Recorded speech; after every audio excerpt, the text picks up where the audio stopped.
Assalamualaikum warahmatullahi wabarakatuh. Alhamdulillahirabbil alamin.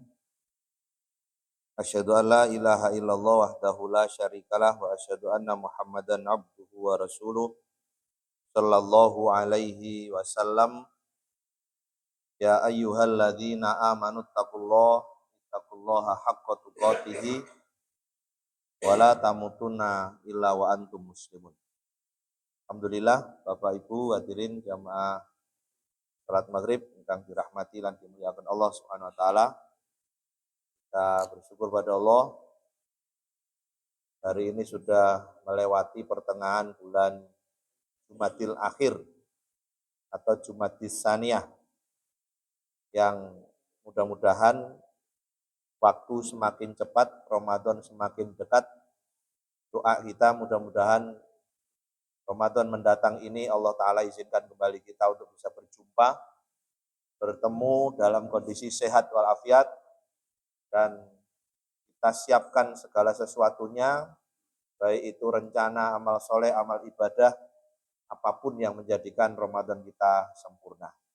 Karena Ramadan akan datang, tidak akan istimewa kalau kita tidak mengistimewakannya dengan berbagai rangkaian amal soleh dan amal ibadah. Dan mudah-mudahan Allah mudahkan untuk kita sekalian. Salam dan sholawat mudah-mudahan Allah limpah curahkan kepada Rasulullah Sallallahu Alaihi Wasallam. Masih tetap di Kitabul Ilm, dalam kitab Targhib wa Tarhib Imam Ibnu Hajar Al-Asqalani, sampai di hadis nomor 35. Bismillahirrahmanirrahim. Wa an Anas bin Malikin radhiyallahu anhu qala. Qala Rasulullah sallallahu alaihi wasallam, talabul ilmi faridatun ala kulli muslimin. Nuntut ilmu itu merupakan kewajiban bagi setiap muslim. Mengapa demikian? Karena wala taqfu ma laisa laka bihi ilm. Kita tidak diperkenankan untuk berbuat, untuk mengikuti, untuk mentaati tanpa ada dasar ilmunya. Dan dasar ilmu adalah kitab Allah wa sunnata Rasul, Al-Quran dan hadis. Itu adalah sumber ilmunya, dasar ilmunya. Sebagaimana konsep ibadah, semua ibadah itu haram, kecuali ada perintah. Jadi apapun yang dilakukan dalam rangka ibadah, kalau tidak ada perintah itu dilarang. Berbeda dengan muamalah. Kalau muamalah, sebuah akad, sebuah perjanjian antara manusia dengan manusia, secara awal hukumnya itu adalah mubah, boleh. Semuanya boleh, kecuali yang dilarang. Kalau ada larangan berarti ditinggalkan. Tapi kalau ibadah itu semua dilarang, kecuali ada perintah. Maka ilmu inilah yang kemudian kita wajib untuk memahaminya, untuk menempuh perjalanannya, untuk menghadirinya. Karena ilmu ini tidak bisa diwakilkan. Kita tidak bisa pasrah kepada yang lain. Pak, jenengan sholat saya nunut, tidak bisa. Atau satu saat pada saat toharo, sudah jenengan toharonya sempurna, biar saya juga ikut, tidak bisa. Jadi siapapun toharo itu adalah kewajiban masing-masing. Ketika kita sholat, sholatnya sempurna, toharohnya tidak benar, maka semuanya batal. Semuanya batal. Dan itu adalah pengetahuan yang harus diketahui, dipahami oleh masing-masing kita. Orang tua yang soleh tidak akan menjadikan kesolehannya itu nurun kepada anaknya. Sah dan sempurnanya sholat seorang ibu tidak akan kemudian berimbas kepada kesempurnaan sholat putrinya. Kalau tidak disiapkan dengan ilmu dan tidak dikondisikan dengan pembiasaan yang baik. Maka inilah yang kemudian menjadi sebuah kewajiban. Nah, perkara ilmu yang kemudian masih bisa diwakilkan menjadi tidak wajib. Kita buat rumah, ingin punya rumah, enggak harus tahu ilmu bangunan. Kita ingin berbusana, enggak harus tahu ilmu cara menjahit. Kita makan yang lezat, yang enak, enggak harus kita pandai memasak. Semua bisa diwakilkan. Tapi kalau urusan ibadah, pengertian, paham agama itu kemudian tidak bisa diwakilkan. Dan itu nanti menjadi satu kewajiban masing-masing di antara kita. Kenapa demikian? Karena inna sam'a wal basara wal fu'ada kullu ulaika kana anhu mas'ula. Karena setiap perbuatan kita, baik dari jalur telinga, pandangan, kemudian hati, semua anggota tubuh akan diminta pertanggungjawaban.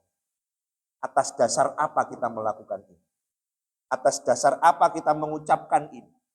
Dan siapa yang memerintahkan bila mana kita mengerjakan ini dan itu.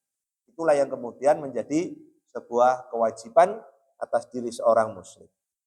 Wa wadi'ul ilmi inda ghairi ahlihi kamuqallidil khanazirul jawahir.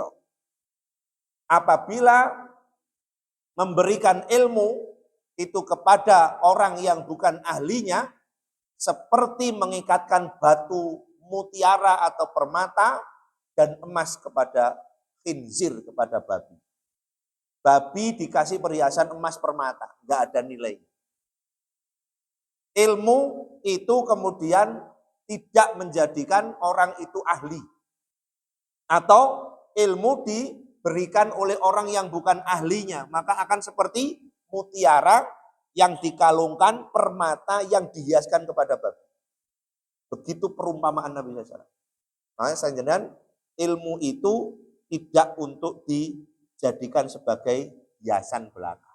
Tapi ilmu itu dipahami untuk dijadikan dasar mengerjakan. Makanya sampai sahabat Abdullah didoakan oleh Nabi secara khusus pada saat beliau masih belia, Allahumma faqihhu fiddin wa alimhu at-ta'wil. Ya Allah, berikan kepahaman kepada dia tentang agama. Karena siapapun yang diberikan kepahaman agama, maka dialah yang dikehendaki oleh Allah Ta'ala baik. Ciri orang itu mendapat kebaikan, dia paham agama. Dia tahu apa yang mesti dikerjakan dan mana yang harus dijauhi. Tanpa harus kemudian ada instruksi atau dan lain sebagainya. Tanpa harus pengingat, tidak perlu penjagaan, tidak perlu pengawasan sampai kamera pengintai, tidak perlu. Kenapa? Karena dengan ilmu orang itu akan iman. Orang iman akan bisa menjaga diri dari berbagai macam perbuatan-perbuatan yang dosa. Bahasanya begitu. Makanya sampai Allah Subhanahu wa Ta'ala mengingatkan perihal demikian, karena seorang yang kemudian berhias ilmu tapi dia tidak mengerjakan justru akan besar kebenciannya di hadapan Allah Subhanahu wa Ta'ala. Lima taquluna ma la ta'alun kabura maqtan indallahi an taqulu ma la. Kalau hanya sekedar dibahas, kalau hanya sekedar dibicarakan, ngapain kalau tidak segera dilaksanakan? Percuma dibahas, dikaji kalau tidak dikerjakan. Maka sampai menjadi syarat kebaikan seseorang, man yuridillahu bi khairan yufaqihu fiddin. Siapa yang dikehendaki Allah baik, maka dia dipahamkan agama. Dia ngerti apa yang harus dikerjakan.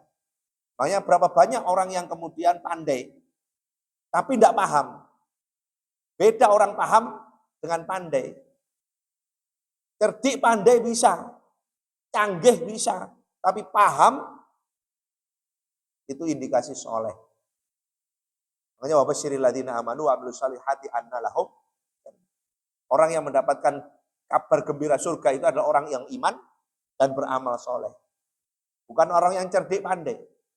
Tapi orang yang cerdik, kata Nabi SAW, bukan orang yang menjawab pertanyaan singkat dengan singkat. Orang yang bisa memberikan solusi dengan waktu cepat. Bukan itu orang yang cerdas. Orang yang cerdas bukan itu. Tapi orang yang cerdas, kata Nabi SAW, adalah aktsaruhum lil mauti dzikron. Orang yang cerdas adalah orang yang banyak mengingat mati. Wa ahsanuhum lima ba'dahu istiqdadan. Orang yang cerdas adalah orang yang memperbanyak melakukan persiapan untuk setelah kematian. Bukan untuk mempersiapkan yang akan ditinggal setelah mati. Bukan yang akan tidak bisa bermanfaat apa-apa dan tidak bisa menolong setelah datang kematian, bukan. Tapi yang akan kembali kepada dirinya, yang akan bisa menolongnya saat dia berpindah ke akhirat. Itu orang yang cerdas. Itu yang disebut dengan investasi. Itu yang disebut dengan masa depan cerah. Jadi masa depan cerah bukan ketika tua nanti kemudian sudah tersedia, enggak. Semua tersedia belum tentu. Tapi pada saat masa tua kita sudah siap. Siap apa? Siap berpindah tempat. Dan tempat kita yang akan kita pindahi adalah khairu wa abqa khairul laka minal. Tempat pindahan kita lebih baik ketimbang yang kita tempati sekarang. Lebih abadi, lebih menjanjikan ketimbang yang hari ini kita tempati. Nah, itu yang kemudian menjadikan ilmu itu bisa bermanfaat. Kalau hanya sekedar dibahas, dibicarakan, diucapkan, tidak dilaksanakan, maka seperti mutiara permata atau emas yang diikatkan ke tubuh babi. Tidak akan ada nilainya. Babinya itu tidak akan terangkat. Tetap yang berharga emas mutiara. Ani bin Abbasin radhiyallahu anhuma. Qala Rasulullah sallallahu alaihi wasallam. Nabi SAW bersabda, man jaa ajaluhu. Barang siapa yang datang ajalnya, wa huwa yadlubul ilma. Dan dia sedang mencari ilmu. Pada saat posisi bermajelis ilmu, mencari ilmu, menuntut ilmu, datang ajalnya saat itu. Laki Allah lam yakun baina wa bainan nabiyyina illa darajatun nubuwah. Maka dia akan berjumpa kepada Allah Subhanahu wa taala dalam posisi tidak ada antara dirinya dengan para nabi kecuali derajat kenabian. Orang yang wafat di majelis ilmu, orang yang wafat sedang berada di jalan ilmu, sedang menuntut ilmu, sedang tolabul ilmi, maka dia meninggal dalam posisi memiliki derajat sama seperti orang nabi. Hadis riwayat Tabrani dalam kitab Al-Ausat. Maka ini yang kemudian bahasa kita ya disempatkan. Ilmu itu Masya Allah, saya jenengan belum tentu usia habis ilmunya habis, belum tentu. Kadang-kadang saya jenengan ada kan hari ini ditanya, Bapak Ibu sedang pegang buku apa hari ini? Sedang baca buku apa hari ini? Kadang-kadang pertanyaan itu tidak bisa dijawab. Waduh, saya tidak punya buku. Apalagi sampai tidak punya buku. Perbendaraan harta banyak, tapi buku tidak punya. Binasa. Wahyu pertama kali yang disampaikan oleh Nabi SAW melalui malaikat Jibril, perintahnya adalah, jadi kita harus baca. Baca apa? Baca ilmu. Bahasanya begitu. Jadi kalau kita budaya membaca saja, oh saya membaca, baca apa? TikTok, baca WA, baca status. Enggak. Tapi baca sumbernya. Kadang-kadang nyonca bab Jumat saja. Sampai hari ini banyak masalah itu di majelis Jumat. Kalau kita sampaikan di mimbar Jumat banyak yang tersinggung. Karena banyak yang salah. Jumat yang dikerjakan. Banyak orang yang kehilangan fadilah Jumat. Hanya dicatat gugur sholat duhur. Banyak yang begitu. Alhamdulillah. Belum yang lainnya. Belum yang lain. Lah kadang-kadang saya menjenengan. Hidup ini berharap. Ya, pokoknya anggar gelondong ya tidak bisa. Semua berdasarkan itu. Sampai ada sahabat itu yang usianya 70 tahun tidak pernah ketinggalan takbiratul ihram bersama imam. Oh Masya Allah. Anjenengan belum sampai itu. Belum sampai itu. Itu belum ditantang, dihadapkan pada dua persoalan. Pilih iman apa dunia? Kalau pilih iman, akan dihabisi. Kalau pilih dunia, ya aman. Tapi kehilangan iman. Belum tentu, Pak. Oh, sekarang masih banyak milih daripada tidak Jumatan, daripada tidak kerja, mending tidak Jumatan. Dengan pakai analisa sendiri, Jumatan wajib, kerja wajib. Saya tidak kerja, tidak bisa menafkahi. Saya tidak Jumatan, itu urusan pribadi. Itu katanya. Ini masalah. Belum lagi masalah-masalah yang detail tadi. Kita tidak pernah, belum tentu tiap bulan bahas tentang najis, hadas, toharo. Tapi kadang-kadang toharo kita masalah. Belum beres. Semakin tambah usia udur, semakin detail ketelitian ini semakin berkurang. Yang kadang-kadang najisnya tidak termaafkan karena usia, bukan. Nabi menyebutkan pada saat menyebut di pekuburan Baqi, penduduk makam ini disiksa karena kecerobohan. Karena tidak perhatian terhadap najis. Dianggap ceroboh, bukan karena dianggap sepuh. Dianggap ceroboh. Dan itu tersiksa di alam kubur. Sampai begitu. Makanya benar kalau seandainya kemudian orang itu menyempatkan ilmunya, apalagi ada satu buku yang bertulis Bila Baca Para Ulama. Saya jadi tidak nutup. Ulama itu terhadap buku itu Masya Allah. Mending dia tidak minum obat daripada tidak baca buku. Bila sakit. Kadang-kadang kita sakit dikit ngaji. Pray. Untung tidak udan doberes. Ngaji nama pray. Udan doberes. Ngaji nama pray. Lagi. Udan doberes bledek tok. Ngaji nama pray. Pray. Nek waya budal rekreasi. Nah. Itu penyakit nih kadang-kadang. Lah wis kadung bayar. Bisa lu wis siap. Meskipun ngaji ya siap. Kayaknya kan kadang-kadang kita termasuk kalau rekreasi sanggup mboten? Ini napa kata? Kata ngaji. Kok nek ngaji kok gak gelem sangu gitu kan. Ya kan? Harusnya sangu gitu kan. Belanja kita di jalan Allah itu. Jangan di jalan Gajah Mada tok belanja. Gitu. Wa an Sahli bin Mu'adz bin Anas an abihi anna Rasulullah sallallahu alaihi wasallam qala man 'allama ilman. Nabi SAW bersabda, barang siapa yang mengajarkan satu ilmu, falau ajruman amila bihi, maka yang mengajarkan itu mendapatkan pahala seperti orang yang mengamalkannya. Layang kusumin ajril amil syai'un, tidak mengurangi satu dengan yang lainnya. Makanya kaitan dengan ini balighu anni walau, jenengan sudah dapat berapa ayat, harus menyampaikan ayat ini kepada yang. Bahkan yang hadir dalam majelis fal yuballigh asyahidu al-ghaibah. Ada kewajiban menyampaikan bagi yang hadir ke majelis ilmu kepada yang tidak hadir. Menyampaikan. Bahasa menyampaikan tidak harus pandai retorika, enggak.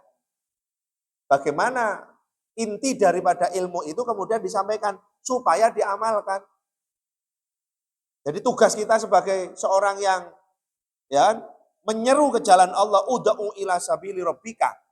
Ya, berdakwah itu siapa saja tugas kita, siapa saja.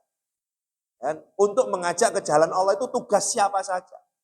Bukan hanya mau balik, siapa di antara kita bertugas untuk berdakwah, mengajak ke jalan Allah.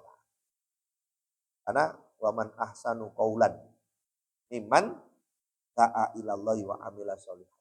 Ucapan yang terbaik itu mengajak kepada Allah. Ucapan yang terbaik. Ya, lebih baik daripada ucapan-ucapan yang bernilai, berharga. Kan kita terus mengajak. Makanya kadang-kadang saya penjenengan hari ini ngajak baik itu enggak lebih gampang dengan ngajak. Pengajian itu kadang-kadang diinfokan, dipublikasikan, diundang, diingatkan. Ya, begitu saja. Beda dengan kalau ada konser. Aduh. Ya. Itu pengumuman kadang-kadang lebih minim, tapi yang datang luar biasa. Makanya kadang-kadang saya penjenengan ilmu itu akan menjadikan derajat kita nanti naik. Naiknya derajat itu nanti di surga. Yarfa'illahu alladhina amanu minkum walladhina utul ilma darajat. Jadi derajat yang dimaksud adalah bukan jadi bawahan terus atasan. Bukan jadi karyawan kemajikan, bukan. Tapi surga itu ada 100 derajat. Yang satu tingkat derajat dengan derajat surga atasnya berjarak sejauh langit dan bumi. Makanya saya jenengan perlu derajat itu semakin tambah naik, ya otomatis harus dengan ilmu. Oleh karena itu, Ada ungkapan al ilmu bila amalin kasyajari bila tamarin. Ilmu itu kalau tidak dikerjakan ya seperti pohon yang tidak berbuah. Dan nah, ucapan yang baik itu seperti pohon yang rindang. Daraballahu matalan kalimatan thayyibatan. Allah menciptakan perumpamaan ucapan yang baik itu kasyajaratin thayyibah, seperti pohon yang bagus. Asluha sabitu wa far'uha fis sama. Akarnya tunjang, dahan rantingnya menyebar sampai rindang. Tu'ti ukulaha kulahinin.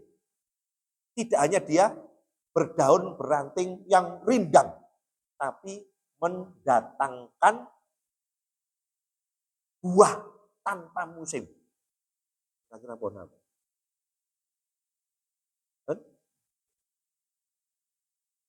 Tunjang, Pak. Akarnya tunjang.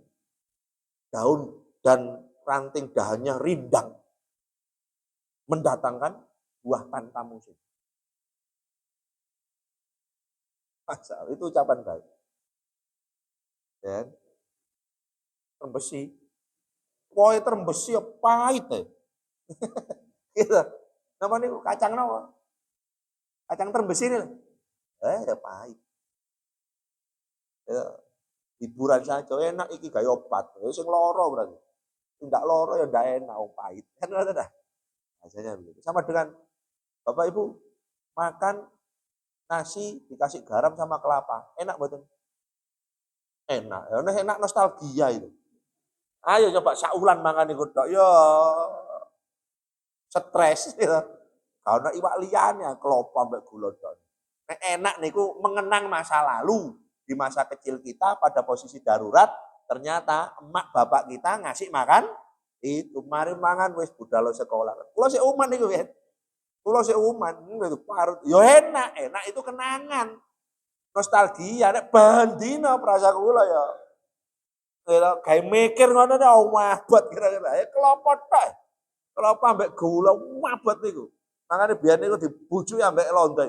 Mangan ojo kakek daging, kremien. Ojo kakek iwak cacingan. Kok iso? Sing akeh segone. Kok iso niku sampai mendarah daging. Ternyata dibujuki londo. Londo mangane daging tok, iwak tok gak ada sego. Yo gak cacingan nggih. Lah niku dibujuki londo. Akhire sakniki yo dedel-dedel ya. Nggih, dedel-dedel dikongkon dadi wong apik iku ndek masjid tok, ndek jabane masjid gak usah dadi wong apik. Akhire mulai teko masjid nyaking sandal. Tukaran ambek itu, padahal wong masjid. Nah inilah yang kemudian bedanya orang berilmu dengan tidak berilmu. Makanya orang berilmu itu dia punya prinsip, tidak mungkin ikut-ikutan. Wa intuti aktsara man fil ardi yudilluka an sabilillah.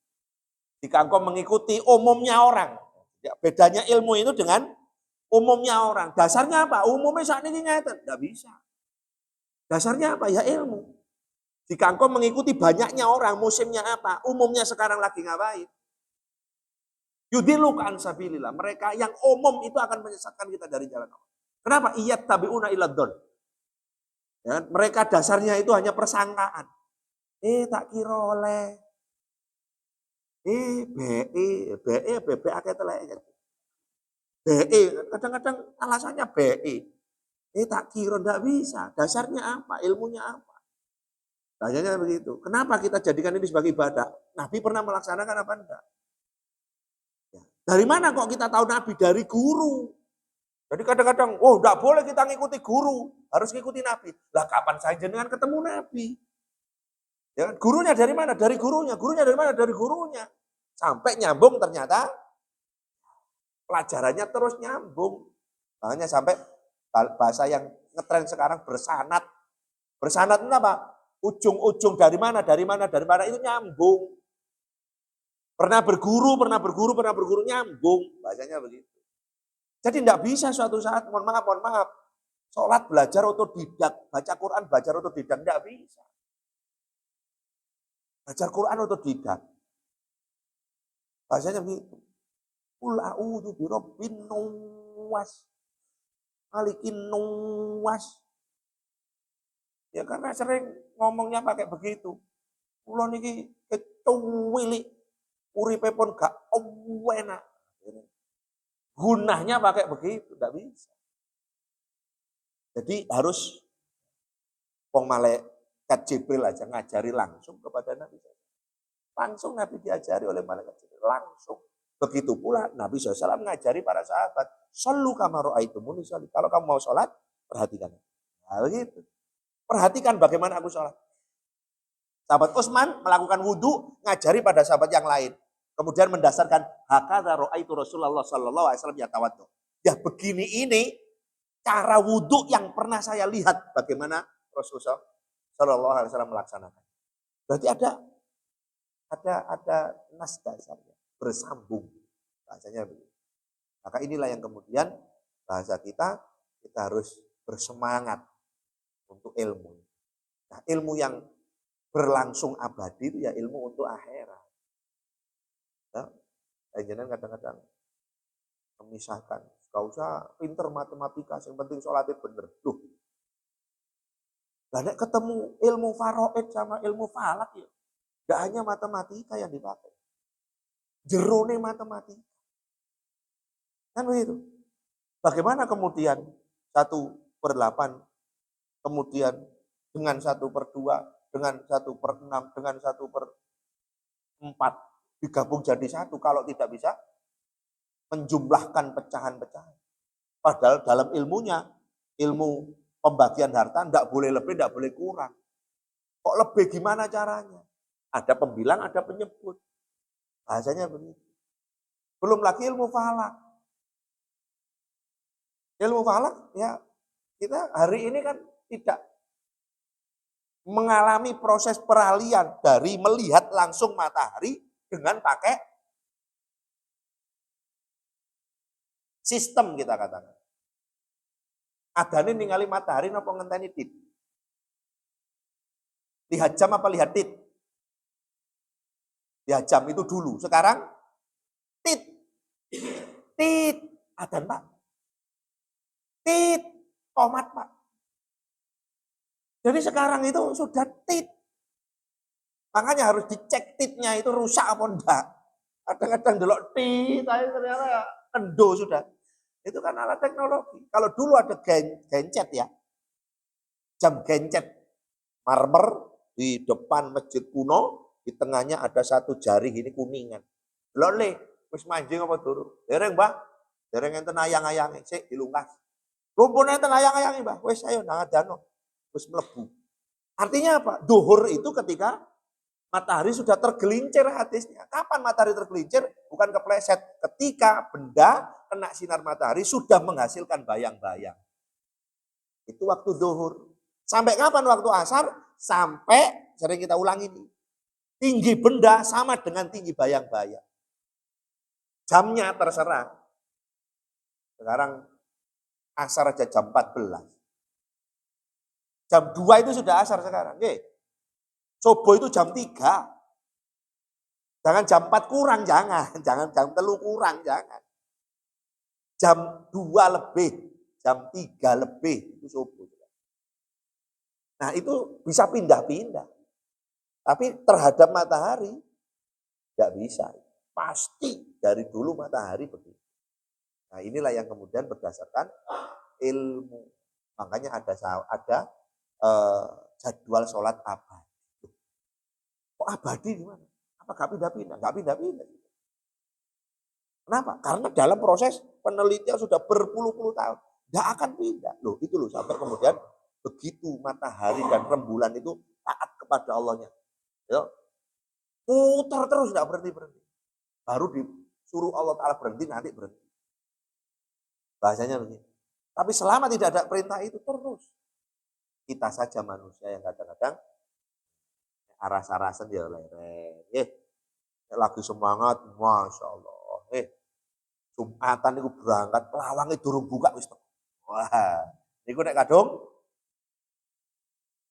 akas, nek kadung aras-arasan, komat lagi teko. Nah terus kok bisa? Bahasanya begitu. Wa Nabi Dzar qala Rasulullah SAW, ya Abu Dzar.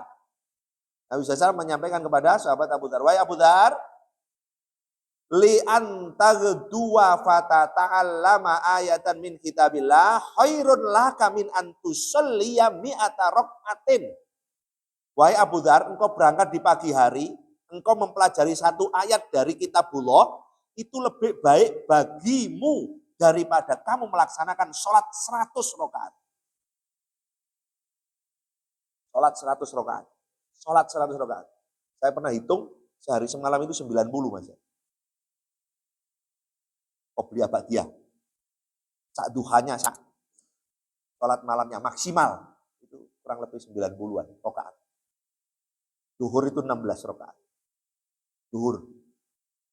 4 duhur, 4 qobliyah, 4 ba'diyah, 2 tahiyatul, 2 wudu, itu 16. Sekarang tuh, rasanya 16, apa kayak buat begitu. Sholat kok 16. Apa kayak wabet, kan begitu. Wahai Abu Dzar, engkau belajar satu ayat, itu lebih baik bagimu daripada melakukan sholat 100 rakaat. Kenapa? 100 rakaat itu dilakukan sendiri. Tapi kalau belajar ayat itu nanti akan disampaikan kepada yang lain. Disampaikan kepada yang lain tentang hadis ini, orang akan melakukan 100 rakaat dan akan mempelajari ayat. Dan itu Masya Allah. Lebih baiknya di situ. Makanya orang yang soleh sendiri, dia ibadah sendiri tanpa mengajak orang lain, itu tidak lebih baik. Yang baik itu ya melakukan amal soleh sendiri, juga mengajak orang lain untuk mengerjakan amal soleh. Jadi soleh sendirian, tidak lebih baik. Bahasanya begitu.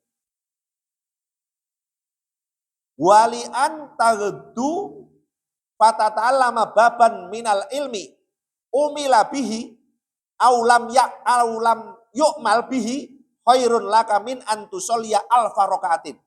Hadis riwayat Ibnu Majah, sanadnya hasan. Jadi kalau engkau mengajarkan salah satu bab ilmu, kemudian bab ilmu yang kau sampaikan itu baik diamalkan atau tidak, itu lebih baik bagimu ketimbang melakukan 1000 rakaat. Makanya saya penjenengan, guru itu adalah pekerjaan yang terbaik. Mengajarkan itu pekerjaan yang terbaik. Siapapun kita ya harus mengajarkan ilmu. Meskipun tanpa ceramah, meskipun tanpa retorika yang bagus, ajarkan ilmu. Wong Nabi itu ngajarkan ilmu ya sambil bonceng. Sahabat Mu'ad bin Jabal digonceng Nabi. Kuntu rotifan Nabi SAW. Saya pernah dibonceng oleh Nabi. Nabi langsung tanya, ya Mu'ad, mahaqqullahi alal ibad. Haknya Allah atas hamba apa ya Mu'ad? Allah wa rasuluh a'lam. Allah dan Rasulnya yang tahu. Itu ajar, benar. Jadi di atas boncengan kendaraan itu bisa dijadikan sebagai penyampaian ilmu. Habis sholat subuh Nabi tidak segera pulang, duduk-duduk menyampaikan. Jadi di mana saja itu bisa untuk menyampaikan ilmu. Tidak harus kemudian di depan kelas, di atas meja, dengan perangkat dan peralatan yang lengkap berbasis IT. Hari ini John Sewu, ngapunten, sudah mulai bergeser. Dengan cek anak-anaknya. Tidak ada tulisannya anak-anak yang bagus. Benar tidak? Tulisannya anak-anak itu sekarang tidak ada yang bagus. Kenapa? Karena tidak pernah terlatih. Makanya harusnya nulis, manual nulis. Dulu ada nulis halus nih. Jadi hari ini orang yang nulisannya sih mencong, nyambung, itu berarti pernah nulis halus. Tulisannya sekarang, waduh, tidak karuan. Apalagi nulis Arab, nulis, gitu. Al-Fatihah, basmalah bisa, ta'awud bisa, nulis belum tentu. Mau nulis lam aja, didukur. Gitu. Ini garis, lam kok didukur. Lam niku nisor, pelengkungi. Bahasanya begitu. Beda antara fa sama kof. bukan dari titiknya.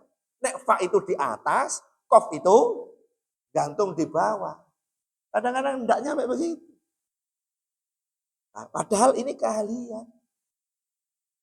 Ya, sekarang ini. Apalagi AI ya, enak. Buatkan saya tulisan, jadi sudah. Semakin dibodohkan, semakin dimanjakan itu semakin dibodohkan. Coba saya jangan mohon maaf. Ngabun. Ada yang cuci-cuci begini? Ada yang mau makan itu begini-begini? Ada? Tidak ada.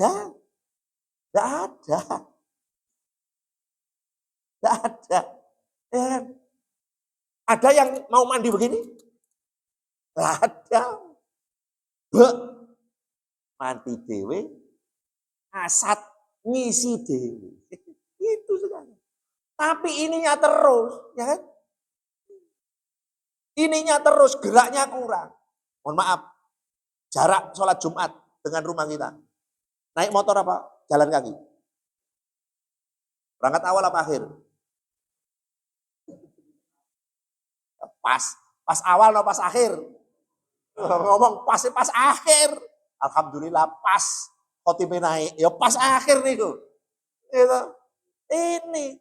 Jadi semuanya sewu. Padahal Jumatan itu isyaratnya Nabi. Masyan walayarkab.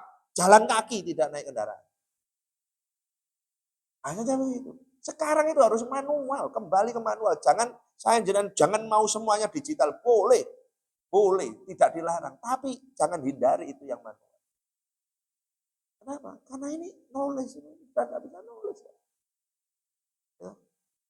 Sekarang begini itu sudah jarang. Bukan nulis loh ya. Begini itu jarang sudah. Jarang. Ya. Yang ada ya ini. Rekam langsung jadi tulisan. Tulisan tidak dibaca. Langsung jadi ditunjukkan.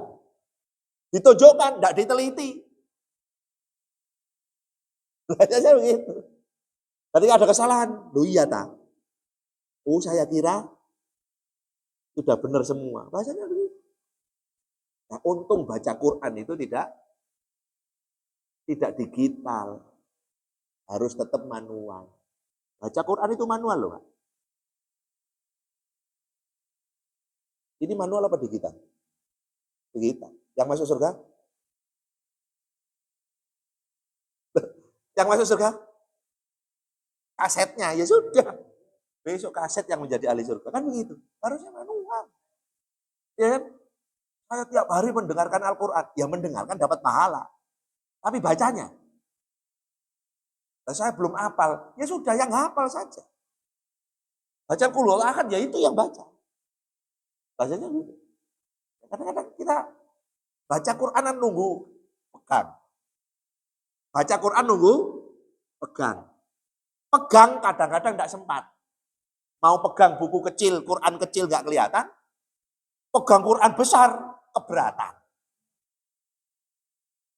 Akhirnya nggak mau coba. Pakai HP.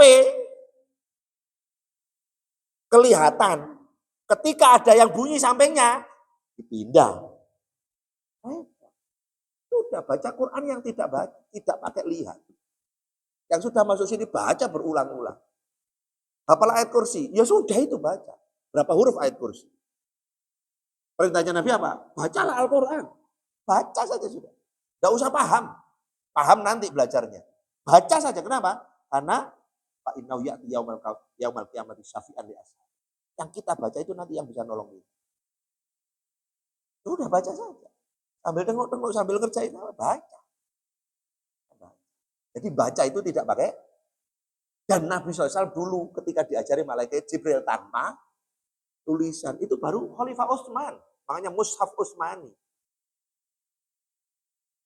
Susah baca. Kemarin saya sama salah seorang ustadz ada di The History of Quranic Text.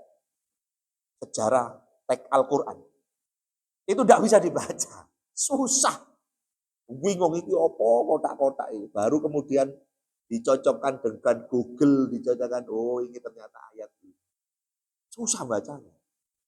Tapi bacaan yang diajarkan, yang susah bacaannya, tulisannya itu, dengan Quran yang tertulis lengkap itu sama. Jadi bukan baca tulisan. Nah, monggo. Ya. Mulai kulhu, kul a'udzu binnas, kulhu dibaca saja.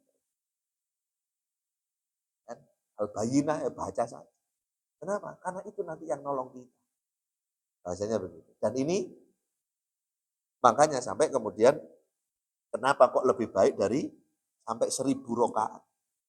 1000 rakaat itu kan andaikan dikerjakan kan dapat 1000 kalau per rakaat. Tapi kalau ayat ini kemudian disampaikan ke yang lain, ke 10 orang saja itu jadi berapa ribu? 10.000. Kan begitu. Saya jenengan melakukan, gitu, belajar ilmu ketika seperti 100 rakaat. Lebih baik mempelajari satu ayat. Alif lam mim, satu ayat. Ya kan? Itu lebih baik dari 100 rakaat. Nah, ayat ini disampaikan. Bapak-bapak, ibu-ibu, ayo kita monggo mempelajari satu ayat kitabullah. Yang hadir 10, jadi berapa? 10 ping 100. Lebih baik. Maka itu yang kemudian hiasan ilmu. Dan ilmu tidak bisa kemudian seperti perlombaan. Makanya pastabikul khairat, berlomba-lomba dalam kebaikan itu bukan seperti lomba 17-an.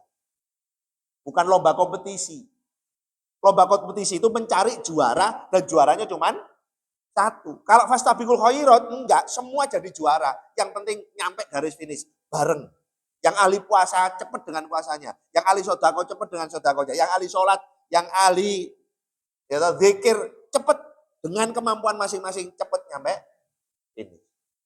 Tidak bisa saling mengalahkan, justru saling mendukung. Pak, mohon maaf saya tidak kuat puasa. Tolong jenengan kalau puasa saya dikabari, saya yang ngirim bukanya. Orang yang memberi buka orang puasa palanya apa? Saya tidak kuat puasa. Pokoknya nek sampean poso, bukone aku sing nukokne. Minta sekali nopo terus? Enggak apa-apa.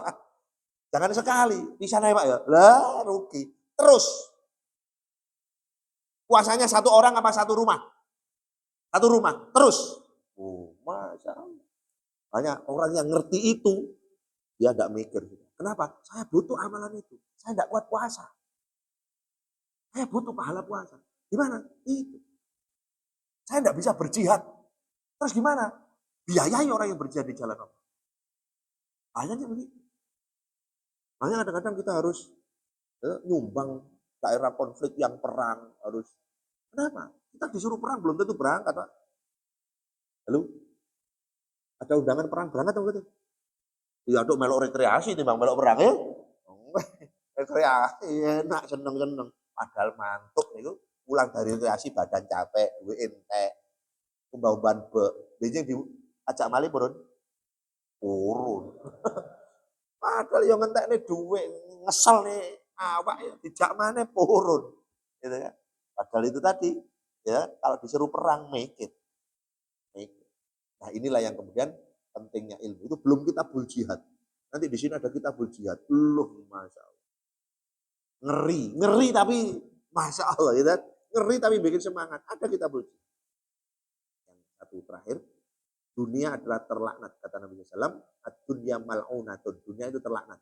Wa mal'unatun mafiha, dan terlaknat sesuatu yang ada di dalam dunia itu. Illa dzikrullah wa ma walahu wa aliman wa muta'aliman. Seluruh isi dunia ini terlaknat, kecuali satu, orang yang berzikir kepada Allah. Dan orang yang mengikutinya, mengikuti zikir. Makanya saya jenengan jangan lepas dari zikir. Yang kedua, orang yang alim, orang yang berilmu. Dan orang yang belajar ilmu. Baru tidak terlaknat. Makanya dunia jangan diisi dengan dunia. Tapi dunia diisi dengan sesuatu yang menjadikan kita selamat nanti di begitu insya Allah. Bapak Ibu sekalian, bab ini mudah-mudahan menjadi penyemangat kita Dan sekali lagi, apapun yang kita kerjakan, kita dasarkan semata karena Allah, agar itu bernilai ibadah, karena kita diciptakan oleh Allah Ta'ala, tujuannya hanya satu, tidak yang lain, yakni beribadah kepada Allah Subhanahu wa Ta'ala. Terima kasih, mohon maaf. Subhanakallahumma wa bihamdika asyhadu an la ilaha illa anta astaghfiruka wa atubu ilaik. Walhamdulillahirabbil alamin. Assalamualaikum warahmatullahi wabarakatuh.